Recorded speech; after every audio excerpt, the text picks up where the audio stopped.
তোমরা যারা নতুন ভোটার কার্ডের জন্য ফর্ম 6 পূরণ করছিলে, তোমাদের স্ট্যাটাস কীভাবে চেক করবে? তো প্রথমত তোমাদের মোবাইলের যে কোনো একটা ব্রাউজার ওপেন করে নিতে হবে। ওপেন করার পর তোমাদের এখানে সার্চ করে নিতে হবে ভোটার কার্ড। তারপর তোমাদের যে ওয়েবসাইটটি প্রথমে রয়েছে সেই ওয়েবসাইটে ক্লিক করে নিতে হবে। ক্লিক করার পর তোমাদের সামনে এরকম আসবে, অনেকগুলো অপশান খুলে যাবে। তারপর তোমরা দেখতে পাচ্ছ ট্র্যাক অ্যাপ্লিকেশান স্ট্যাটাস লেখা রয়েছে, তোমরা এখানে ক্লিক করে নেবে। ক্লিক করার পর তোমাদের সামনে এরকম আসবে। তোমরা যখন ফর্ম 6 পূরণ করছিলে, তোমাদের একটা রেফারেন্স নাম্বার দেওয়া হয়েছিল, তোমরা সেই রেফারেন্স নাম্বারটাকে এখানে বসিয়ে দেবে। তো আমি তাড়াতাড়ি করে বসিয়ে দিই।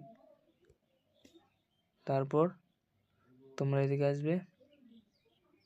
তো আমি পূরণ করেছিলাম সাবমিশন ডেট, এখানে দেখতে পাচ্ছ তোমরা 3/3/2025। তো দেখতে পাচ্ছ তোমরা এখানে ফর্ম রিজেক্ট। তো কী কারণে রিজেক্ট হয়েছে সেটা জানার জন্য তোমরা এখানে ক্লিক করবে। ক্লিক করার পর তোমরা দেখতে পাচ্ছ এখানে সাবমিটেড করেছিলাম আমি 3/3/2025-এ।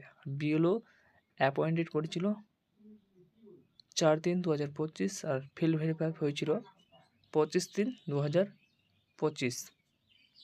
আর তোমরা দেখতে পাচ্ছ এখানে ফর্ম রিজেক্ট করেছে 8/4/2025। তো আরেকটা আমি রেফারেন্স নাম্বার দিয়ে চেক করব ওটা কী দেখাচ্ছে। তো দেখছি আমি,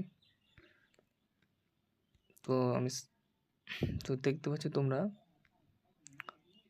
এটা আমি পূরণ করছিলাম 11/2/2026-এ, আর বিএলও অ্যাপয়েন্টেড করেছিল 3/13/2/2026, আর ফিল্ড ভেরিফাই বিএলও করে দিয়েছিল 3/13/2/2026, আর ফর্ম অ্যাকসেপ্ট হয়ে গেছিলো 25/2/2026।